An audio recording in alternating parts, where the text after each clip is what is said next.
From the recognisable guns of Soviet propaganda and iconic rifles held by legendary snipers,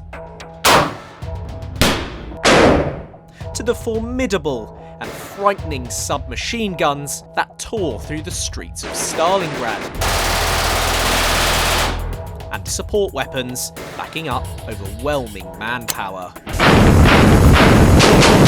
It was time to examine the arsenal of the USSR at the Royal Armouries in Leeds. We're back at the Royal Armouries, the one and only Jonathan Ferguson. World War II weapons, again, USSR edition. Now we have got some very iconic weapons on the table today, very classic. If you've ever played those World War II video games or see those movies, you'll notice some of these. Some of the, well, I'd say the usual suspects, but iconic firearms from history is a better way of putting it. Absolutely. I'm trying to not use that word iconic, but I mean, look, it is a curse. Look what we have in front of us. Yep, so nearest me we have the DP Degtyaryov Machine Gun, much memed for its giant pan magazine. Yeah. The Pavlichenko or PPSh-41 Submachine Gun.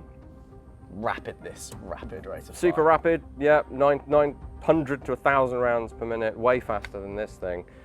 Clearly different roles, you know, very, very portable, not so portable, despite being a light machine gun. Yeah. And then what the majority of Soviet forces over the, across the piece kind of thing, would have had, or certainly been trained on, even if they moved on to other weapons, is the Mosin, or the three-line rifle, was its other name, which is a reference to its caliber, which we know is 7.62.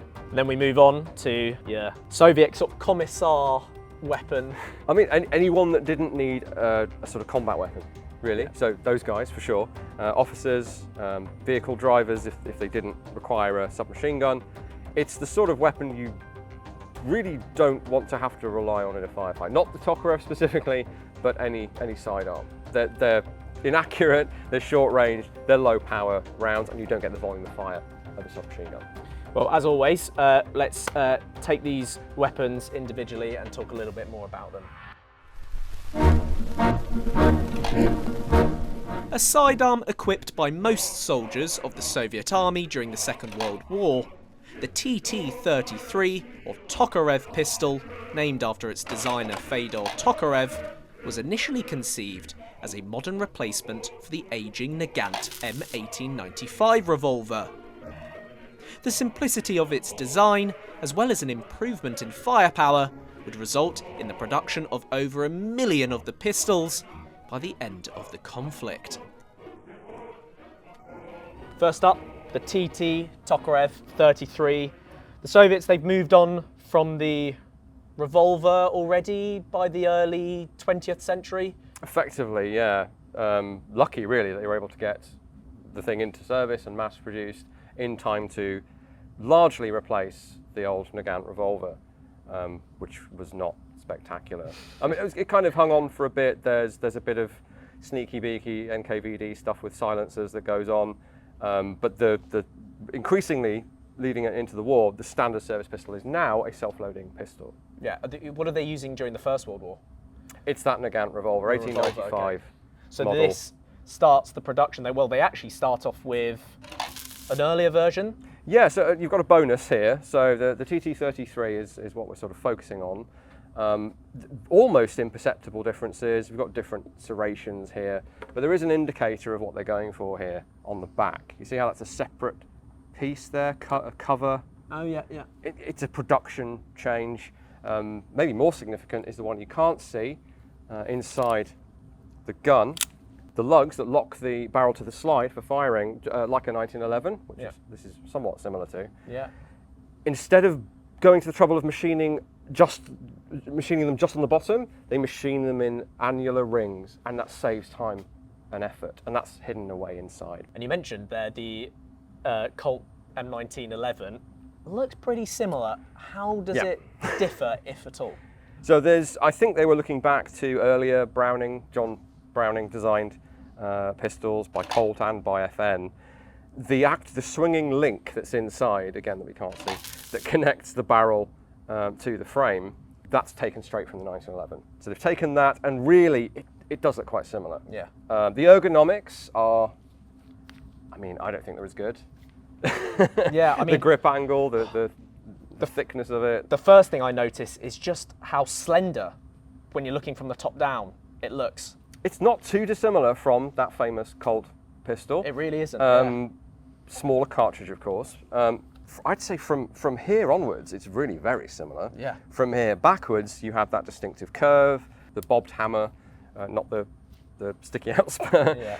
and this curve here, and just the way the frame then comes together is. And how it feels in the hand. Yeah, I mean, there's a bit of copying going on across all the sort of belligerents of the Second World War. I mean, Russia got hold of some Colt 1911s earlier on, Absolutely. but they didn't copy it. They came up with their own version that was going to be cheaper to make, and then they made it even cheaper to make with the TT-33. So they get there. It's just about a dozen or so years later than the Americans do. And one more round. And one more round, exactly, yeah. And also, you know, when I think of Soviet Union weapons, I almost assume, because of the amount of people in their army, that they have to mass produce these weapons. How many of these are made in the Second World War? Well, Is everyone carrying one, first of all? they're not going to make it to everyone in that enormous armed service, or multiple armed services, but everyone on the front line who needs one is pretty much getting one. They managed to make 600,000 between 1934 and 1941, and then they keep making them until I think well into the 1950s, well past what they're worried about. So it's one of the most produced pistols, and they're getting them made in time to actually mass issue as well, which is what matters, of course. Got you. Well, let's talk about the sort of individual components of the weapon itself. Mainly made out of metal? Absolutely, yeah. So they have gone basically immediately for polymer grips rather than wood. Yeah. Everything else on the weapon is steel. We're still very much in the era of machined steel. Yeah. I mean, one of the important things you might have noticed, there's no safety. No. There is isn't, no actually. manual safety, which is kind of surprising at this time. And there was a little bit of paranoia in most nations. Yeah. The 1911 ends up with a manual safety and a grip safety. Yeah, the grip safety. I This, remember that. the only safety is you don't chamber around until you need to. Reliant on careful handling to prevent accidental discharge, a design choice that prioritised simplicity over safety, the TT-33 was chambered with a new and powerful 7.62 by 25mm Tokarev cartridge, a round that proved highly effective against enemy personnel in urban and close quarters combat. You mentioned the round earlier, 7.62.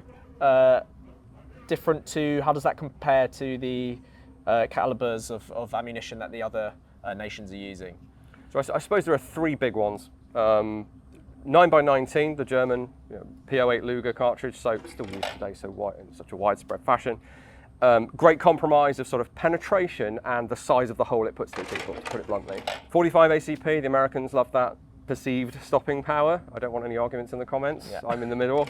But at this time, you're definitely getting a good trade-off there, because you've got a big, heavy bullet with a bit of people know they've been shot by it, let's put it that way. Psychologically, it might have an effect, and it does for the shooter.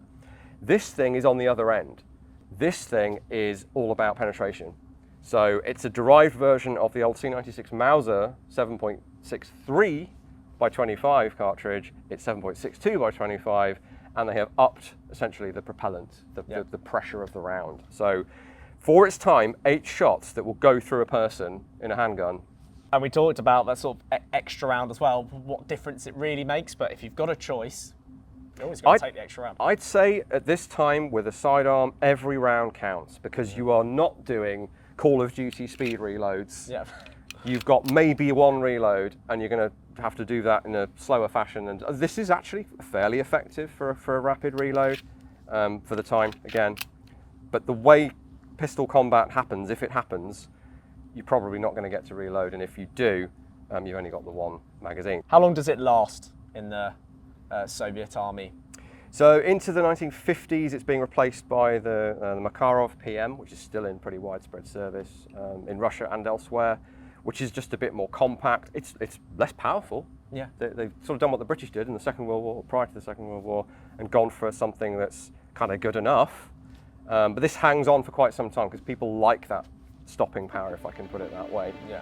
Well, enough chit chat. Let's go and fire this down the range. Absolutely. So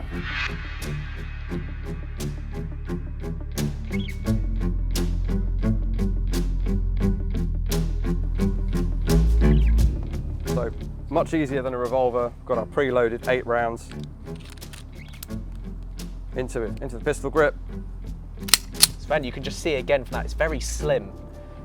Pretty good for the time, I would say. Yeah. And the instinct is to go straight for a two-handed grip, but I'm not going to do that. No, Stick that's to not my like you, guns. Jonathan. Let's see, aiming at the top target, how good the accuracy is.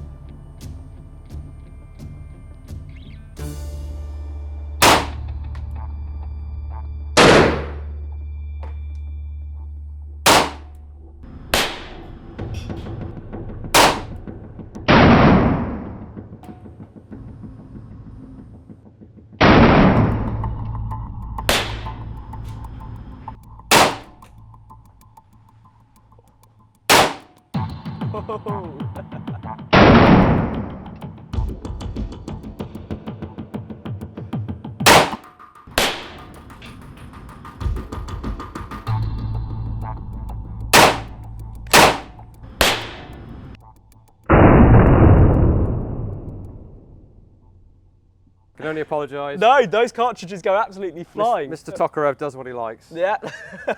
Wow, that was, first thing I noticed was actually far more of a kickback than I would have expected for such a small, sleek looking gun. Yeah, I mean, this cartridge for the time was, or even for this time, because it's older than this, it's pretty pokey. You know, Yeah. it's got origins with the Mauser broom handle C96, and it's been uprated since then. So there's a fair bit of pressure going on, fair bit of velocity, and that translates to quite a lot of movement of the working parts and a little bit of kick. But Is it difficult to control compared to the revolvers? How would you compare those? well, in terms of the felt recoil, it's sort of snappier. Yeah, got that for sure. Yeah, but a lot of that's down to technique. Again, with 2 hands, it'd be so much easier to sort of twist it down a bit and control it. And if you were shooting rapidly, I was shooting very deliberately there to try and do my best, but Yeah. You would want the best control. But again, you're probably going to be shooting it from the sort of waist and just looking over the gun Yeah. if you're shooting it rapidly. But yeah, there's a real perceptible ka-chunk going on Yeah. there. I could feel the slide clonking back and forth, which is interesting. I've shot one of these before. I don't remember that, but not something you're going to notice in the heat of combat. But in a nice, calm indoor range, you do feel it. Absolutely, we could hear and I literally felt the cartridges flying absolutely everywhere. And in terms of your accuracy, again, pretty good, pretty impressive grouping again, Jonathan. So I'd say the trigger is kind of, yeah, the double action pull on something like the Webley is long and heavy. This is short and a bit crisper, but the single action on the revolver is better than this. Yeah. So the revolver kind of brackets this in its trigger control. But you know what you're getting with this, it's the same every time. Whilst the Soviet war machine produced an exciting and modern replacement as its sidearm, the primary weapon taken into battle by most infantrymen had a history stretching back to the end of the previous century. Originally designed in 1891, the Mosin-Nagant bolt-action rifle would undergo several modifications before its M9130 variant became standard issue for the Red Army. By the time World War II had broken out, the rifle's ruggedness, reliability, and mass production capability made it an indispensable weapon for the nation's war effort.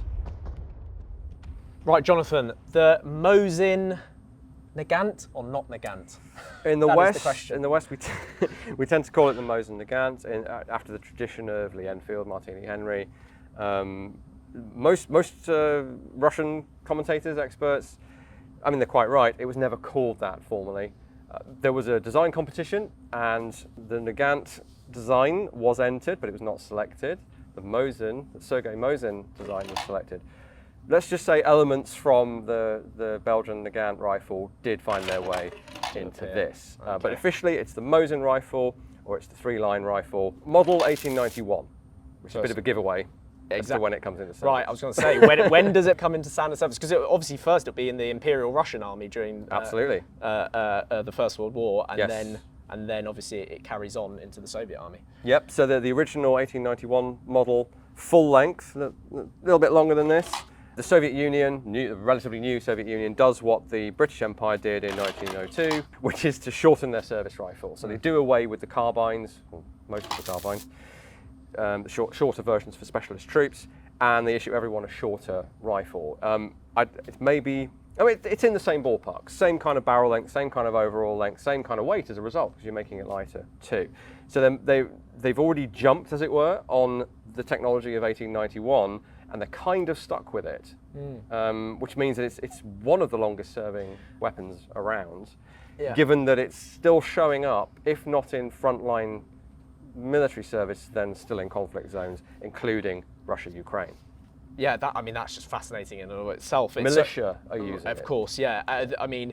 It's along with the British, they're the only nation who actually continue using what they were using primarily in the First World War into the Second World War, with obviously some development. Yeah, Britain goes for the number 4, which is a radical redesign. Yeah, of course. Change of horses midstream, as it were. The war's already kicked off, and so they go for a complete replacement, but something very similar. The Soviets kind of stick with the kind of very crudely, lop the end off and crack on with what they've got, and it does the job. So this is the 1891/30, as in 1930. So everything else is getting modernised with new weapons. Pretty much everything else is getting replaced. The good old rifle soldiers on. There is, of course, an attempt to introduce a self-loading rifle. Of course, yes. When the war's already underway. The SVT. Well, what happens there? Because they're trying to do like what the Americans are doing and introduce that semi-automatic rifle. What goes wrong? Why do they end up sort of sticking with it? Well, so you've got a brand new Tokarev designed pistol. Why not have a brand new Tokarev designed self-loading rifle as well? It's of course where the Americans go. 1936, the M1 Garand comes in. It's the first general issue self-loading rifle, and everyone else is going. If they haven't already looked at self-loading rifles, they're maybe panicking a bit, and they're starting to look. I wouldn't say the Soviet Union is panicking. It's already been looking at this kind of technology, but definitely the Garand is a bit of a kick up the backside to work on. So we have the AVS-36, and when we have the SVT-38, and we have the SVT-40, which is the final version. Starts being mass-produced, starts coming into service, but they start to have some reliability issues. It's a relatively early self-loading rifle for the scheme of things. Which would be fine in peacetime, but there's a war on. The obvious thing to do is to fall back on what we already have and just go back to restart the production line, which had already been shut down. That's how close they were to standardizing on the new semi-automatic rifle. And then the invasion came, of course, as well. Yeah, exactly. Which so halts everything. Good old Victorian technology saves the day. You might lose a few more men, but we shouldn't overstate that. The Brits are still using a bolt action all the way through. Japan does the same thing. Of course, and it's what the majority of soldiers are still using. When I think of this weapon, I sometimes associate it with those snipers, because you can attach a sniper scope to this. Absolutely, but we have those as well. Yeah, so you have those potential modifications, but actually, most soldiers are carrying this weapon in the Second World War. They are, and even those snipers, the SVT was so sort of far along that they were already looking to replace the Mosin snipers with a new self-loading sniper rifle. Doesn't disturb your sight picture, follow-up shots, brilliant. But again, they had reliability issues with those. They were just not as accurate. Today you can make a self-loading rifle as accurate as a bolt action if you spend a load of money on it. Back then you really couldn't. So the famous Soviet sniper Lyudmila Pavlichenko, in terms of kind of propaganda and what people see, she's gifted an SVT-40, and she proudly, I'm sure genuinely proudly shows that off. But as far as we know, she carries on using the Mosin because it's the better rifle. Well, speaking of famous snipers, Vasily Zaitsev, Enemy at the Gates. I need you to do some myth busting for me. I always ask one of these, Jonathan. That's that scene where you have the commissar, he's saying, oh, if one person dies, that's when you pick up his rifle. When the one with the rifle gets killed, the one who is following picks up. One person gets the rifle, one person gets the ammunition. Did that ever happen? Well, I don't have the clip to hand you, but I guess the idea is I'm firing away, I get killed, you pick up my rifle. It's logical enough. Firing. But surely they wouldn't have been sending their soldiers in without a rifle. So, short answer, they did. Okay. Long answer, not in the way that they showed in the movie. And the movie is kind of like all of the worst things that could go wrong in the Soviet army all happening at once. Yeah. Civilian levies who were armed and sent out to fight. a lot of those did not have rifles, and they're literally having to attack with no weapon and I guess organically pick one up. I don't know if there was the scene where the guy is they've come off telling the boat. telling them that this is what's going to happen. I don't know if that ever happened, but certainly guys had to run into battle with no weapon, and they'd have no choice but to pick one up, either from a comrade or from the enemy. So there's a very strong nugget of truth to it, but it's not really relevant in the way that it's shown there, and it kind of paints. It really does fit that stereotypical human meat wave kind of thing. Yeah, that just sending them forward. Sometimes that happened, but not with that unit and not then. I think it's fair to say. Okay. But happened at Stalingrad, to my knowledge. Military historians may disagree. The idea that Soviet high command solely relied on numbers to win battles simply isn't true. Nonetheless, on the occasion that an infantry charge was necessary, soldiers carrying the rifle would also be equipped with a socket bayonet, fitted to the rifle as a last resort for close quarters, hand-to-hand fighting. Let's move on to the actual specifics of the gun itself. It's its length, its mechanism. The bolt handle I've noticed different to the Lee Enfield. It's not sort of cut downwards. It's straight up. Assuming that makes it a little bit difficult to reload when you're sort of aiming down the sights. I think you'll find that, because I'm going to get you shooting one of these. Yeah. There are two ways to approach an easier to operate bolt-action rifle. The very early ones, paper, like needle fire kind of things, they need a lot of leverage. So something a lot longer than this, you get under it, you crank it up, you pull it back. The Enfield approach is very good. It gives you the same length, but it cranks it down so it's near the trigger. And there are those famous, the very well-trained soldiers that could finger and thumb that bolt from down really here. quickly. Yeah. The other approach, because what you don't want is it sticking out and snagging on stuff, getting in the way, getting knocked out of engagement. Because if it gets knocked up, it won't fire like this. So the Soviet approach was, we won't turn it down, and I don't know the thinking behind this necessarily. They just went with shorten it, and I guess it's because actually it isn't that bad. No. When it gets fouled, dirty, maybe that would be a problem. And you could always do that with it, muscle it up. Understood. Okay, and also 5 rounds.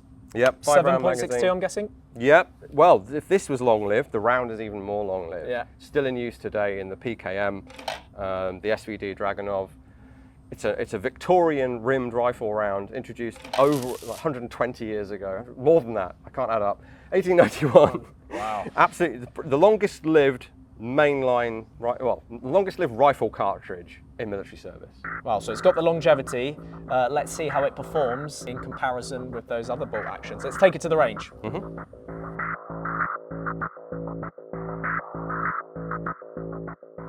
Okay, I'm looking forward to this one, Jonathan. We're going to load it up, strip a clip of 5. Yep, bolt forward and down. I'm going to aim at the targets using the iron sights. Top target again. There was something I did want to ask, Jonathan, especially when with a sniper rifle.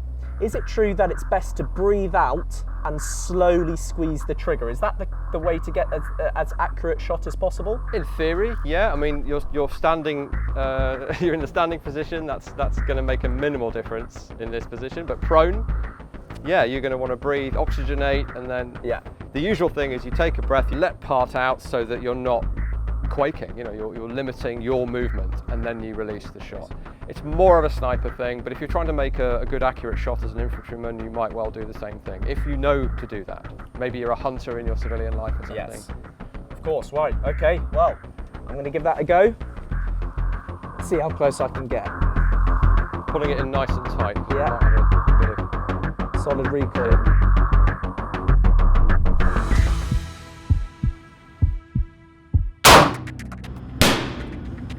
Yeah, definitely feels.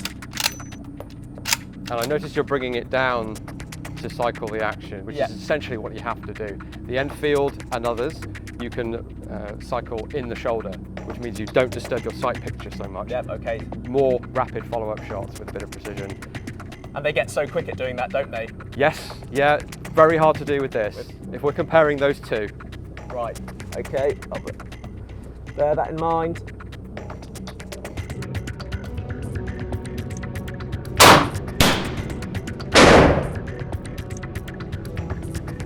free to try doing it in the shoulder, but Yeah. I'm not sure it will work for you. I'm going to try this round to bring it up and see if I can cock it at the shoulder.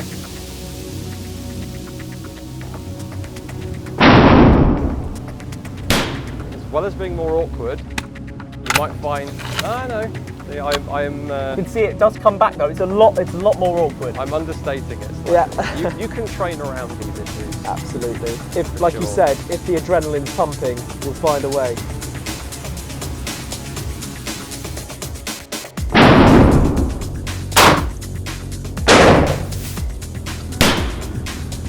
But most would agree, field is the slicker, faster Absolutely. action. Up, fire off the last round.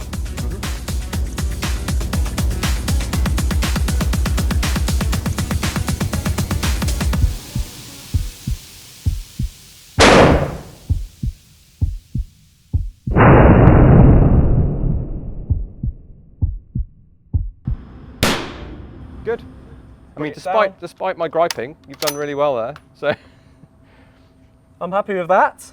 although it feels clunkier, and you didn't get on with the sights, maybe you've done just as well. Just as well. So across the bolt actions, across all of the belligerents in the Second World War, we're not seeing too much difference in accuracy and firepower really. Honestly, this is a bit like the old Spitfire Messerschmitt argument. The pilot, the shooter, makes so much more of a difference. Where you can argue a real qualitative difference, I think, is having 10 rounds in the rifle ready to go. So if you're in anything like close quarters, you've got that firepower advantage. But of course, that pretty much disappears as soon as you fired your 10 shots. You're back to it being a 5-loader, which is what this is. So there isn't as much to choose between these as you think.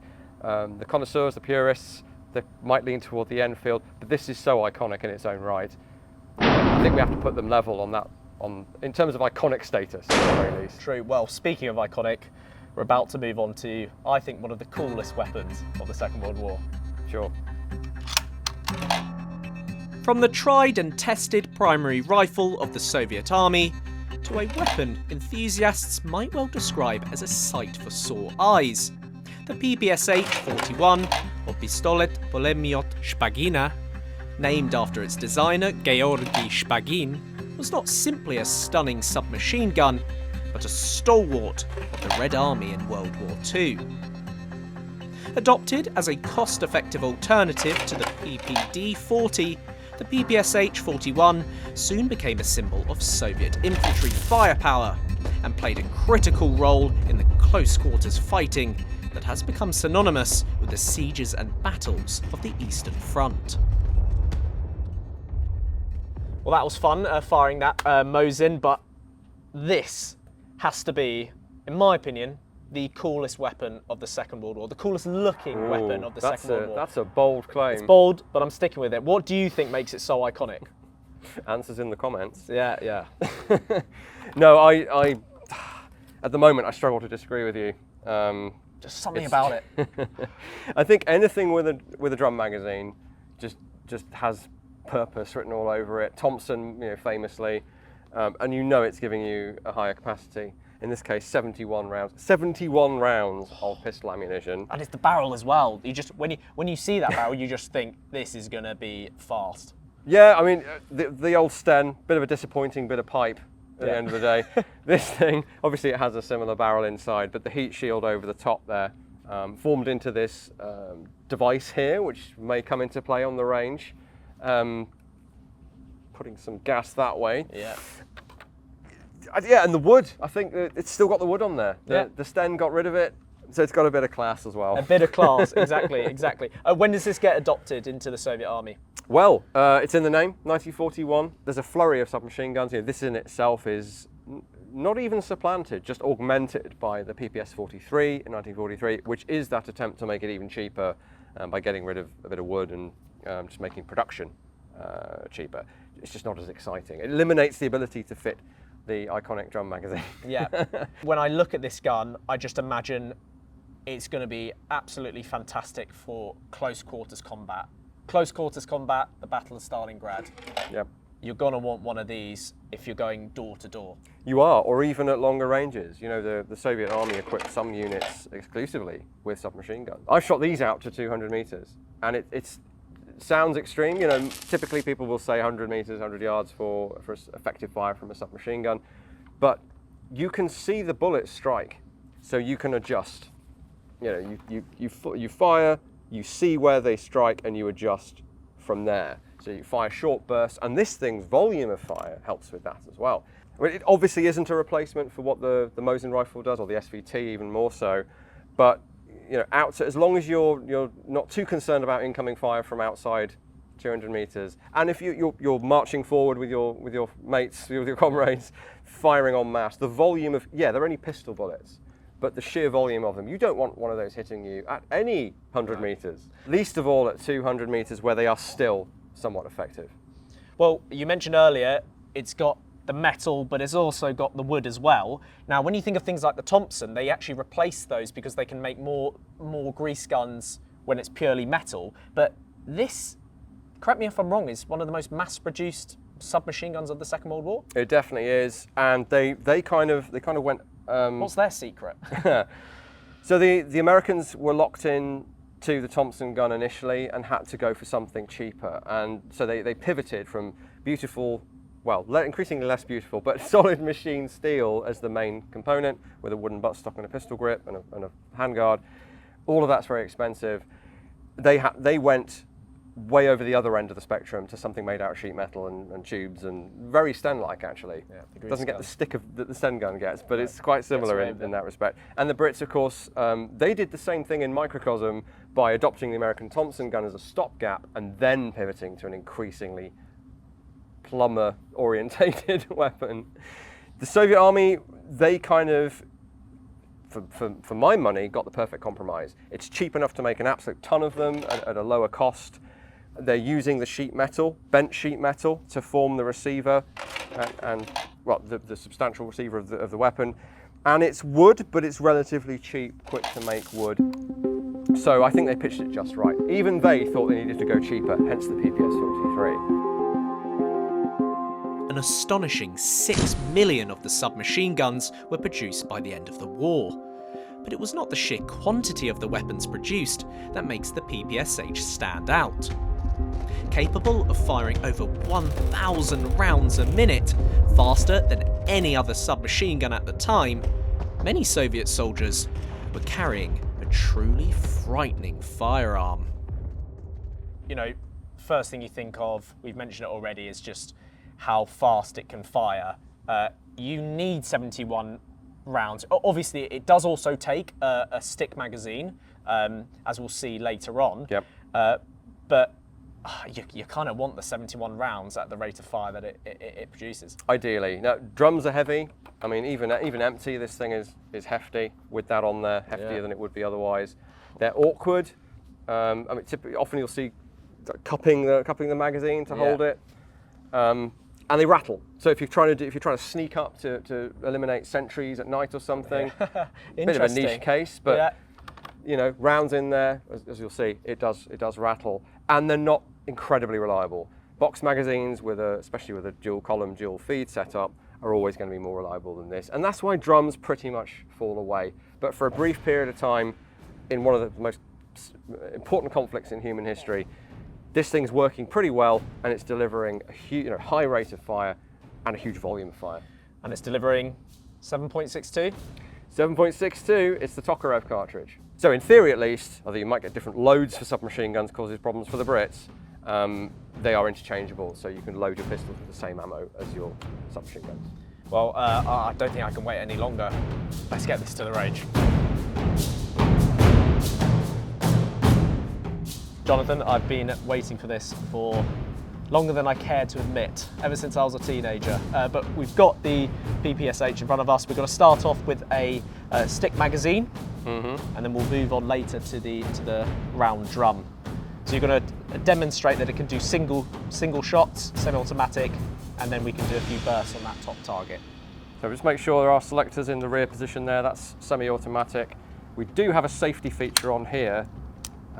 Maybe not everyone's favourite safety. That just holds it back off the sear there. And then we're able to pull out our 35 round.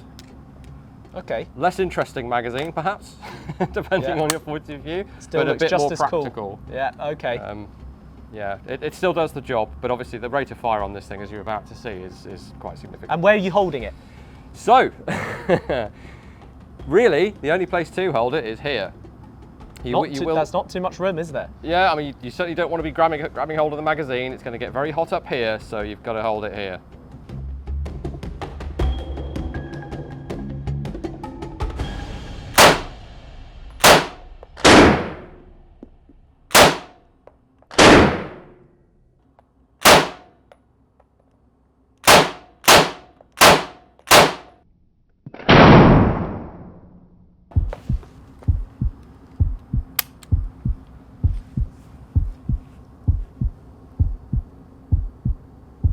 So on the top target, yeah? Let's go on the top target for these bursts.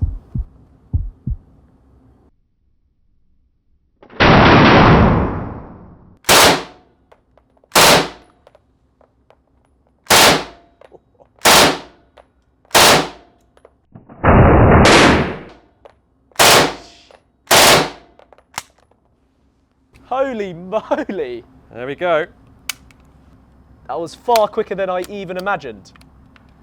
It is a bit like the video game. Pretty speedy, honestly, yeah.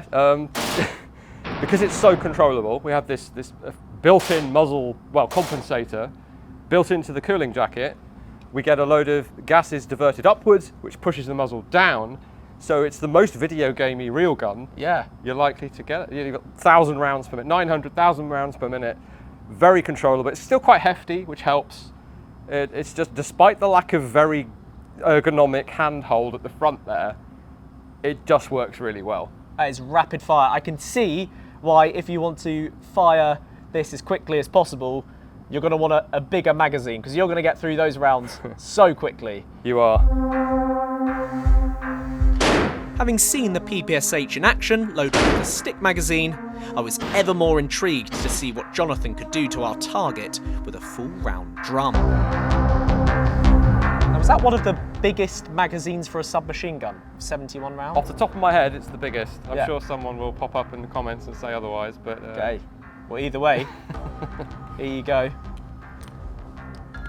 So it's, needless to say, a little bit harder to wrangle, but this one fits nicely. You did have to make sure it fitted the gun. There was an issue with that.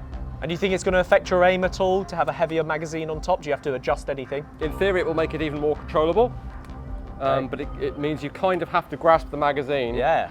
You could hold back here, but I think actually the most comfortable is going to be this. Personal preference probably, Okay. isn't it? Okay, whenever you're ready, aiming at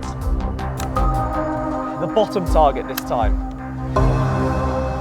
Straight in the bullseye.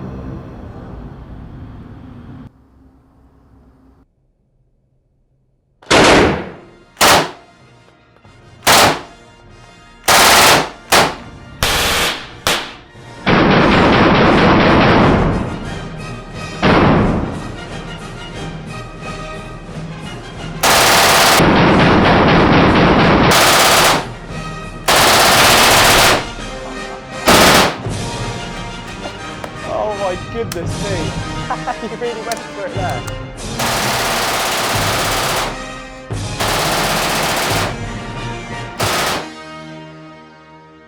That is insane. It is. How did that feel? Well, you see the results. There are some off the A4 target paper there, but not that many considering. You've shredded the target paper completely. It's non-existent.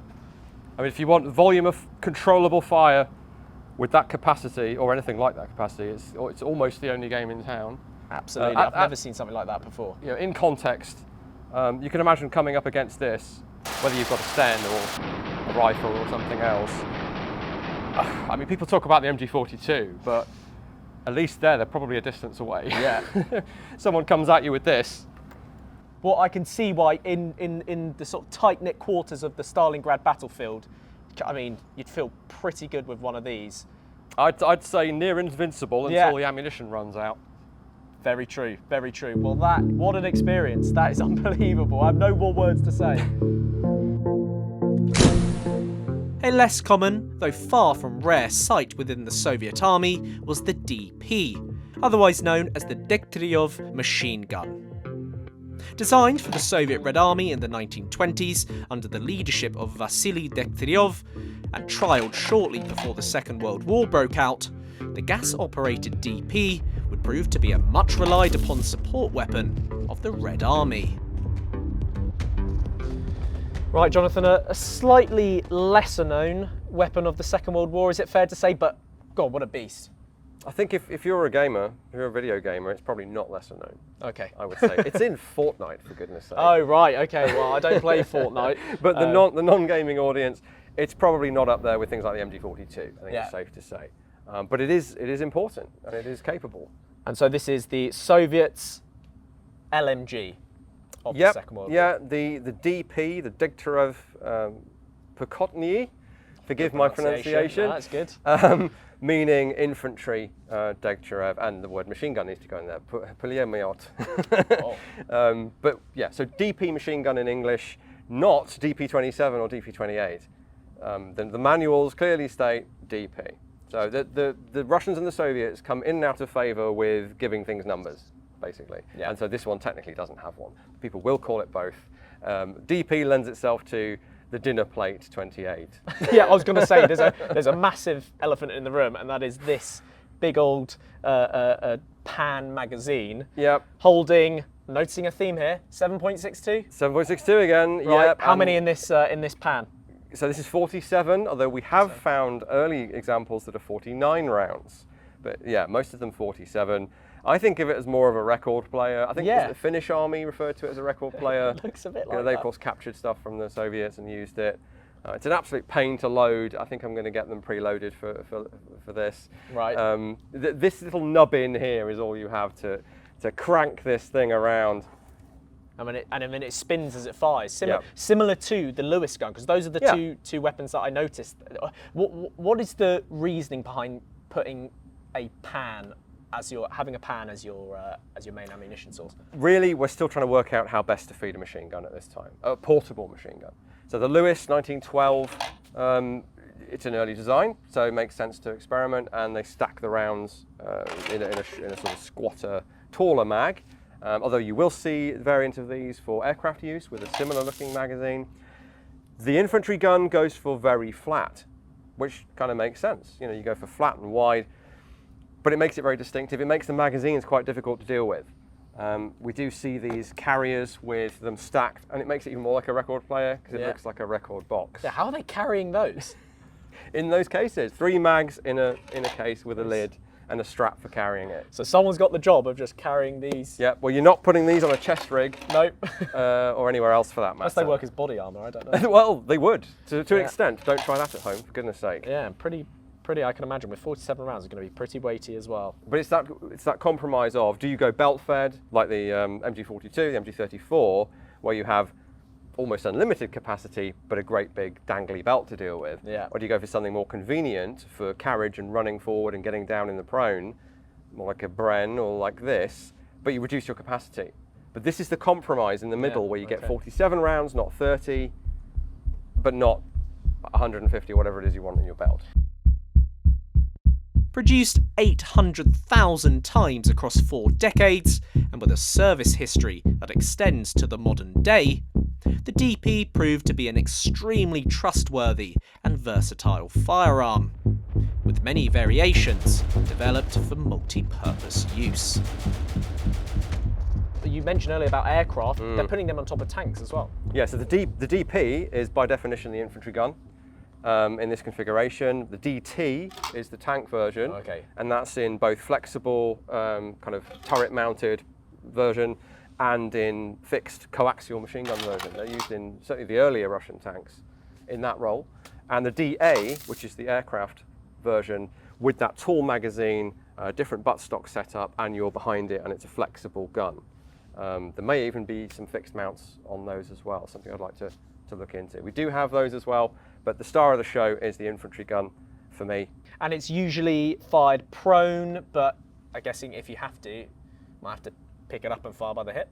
Not only if you have to. If you check out the manual over on archive.org, Internet Archive, they have the version of the manual from 1939, and very clearly that sort of almost Browning BAR World War I marching fire position is shown. Right. So they're expecting you to have to advance firing from the hip as well as firing more accurately from the prone. One of the weak points was that bipod. It was improved later on, but it's still critical for the proper operation of the weapon unless you are Ramboing it. Yeah, I was going to say, if you are Ramboing it, let's say you are firing, what's the rate of fire? How does this compare to the other LMGs? It's very similar to the Brandness, 600-ish rounds per minute, like half what the MG42 does. Yeah. So it's right in the middle, really. Well, having said that, not many things go less than 600. The BAR can go lower than that. But it's a slow, controllable rate of fire, as I think we'll see. It does still get hot. Yeah, this thing's it's going to steam up. Yeah, we may well see some smoke billowing off this thing from oil burning off. All of these light machine guns have to deal with heat, of course. And one of the weak points, the bipod was one, is the recoil spring. So the thing that sends the working parts back forwards again, or sends them forwards in the first place to actually fire a shot. It's initially positioned under the barrel, right where the action is happening, where the heat is being generated. And that put a limitation, certainly on the life of the parts. And the spring is going to be affected by heat and be less effective and start inducing stoppages. Not necessarily in the battle you're in right now, but maybe later on the armourers will be swearing at you for caning the gun too hard. So when they create the DPM, the modernised DP, which does appear in the Second World War as well, both used side by side, you get a great big sticky out recoil spring housing here, and you get an actual ergonomic improvement of a vertical pistol grip too. Because there is this grip safety here, which is a little small, and I may even miss it when we're on the range and fail to, hopefully I won't, but you have to get right up on there and hold that in or it won't shoot. That's your safety. Well, I'm going to take it easy on you and I'm going to let you fire this prone and not from the hip, but let's see how it performs on the range. That's probably good for the sake of our ceilings, yeah. I think. You can hear them rattling here, Jonathan. It's pretty weighty, like you see. 47 rounds of 7.62 or 54 weighs a fair bit. It does indeed. Well, I'm going to hand this over to you so you can load the damn thing. Yeah, so we open our dust cover, we cock the weapon, because this fires from that open bolt so it stays cool, as cool as possible. Yeah.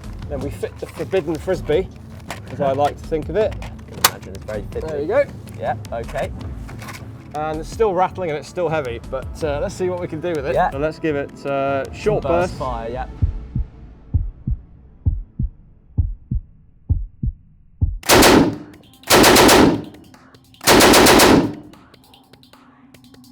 You can already see the barrel smoking.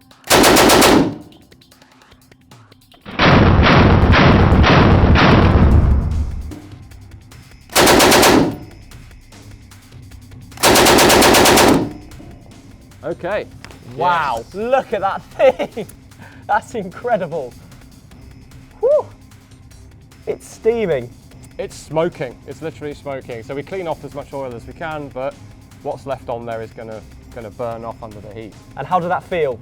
I mean, it sounded just like the impact was extraordinary. It's pretty comfortable to shoot, honestly. I'm raised up on the sandbag because the bipod legs are very long on this thing.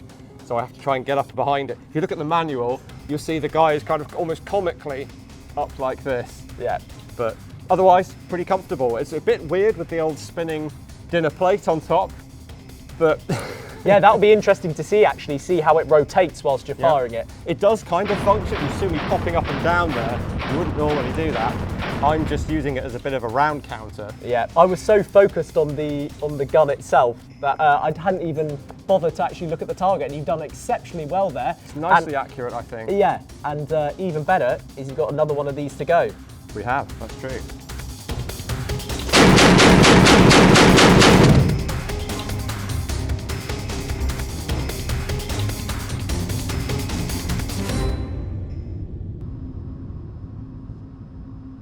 And how are the sights on this, Jonathan?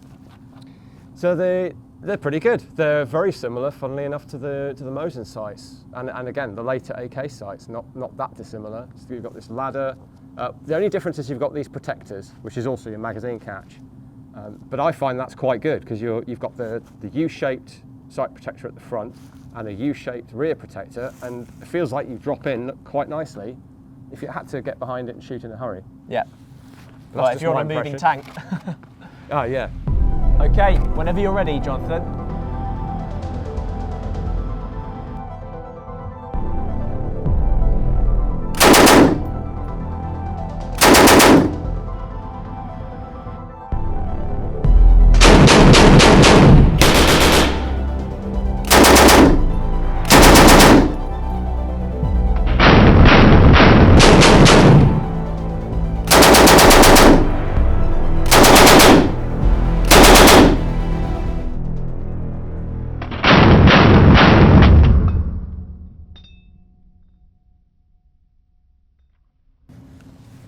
There we go.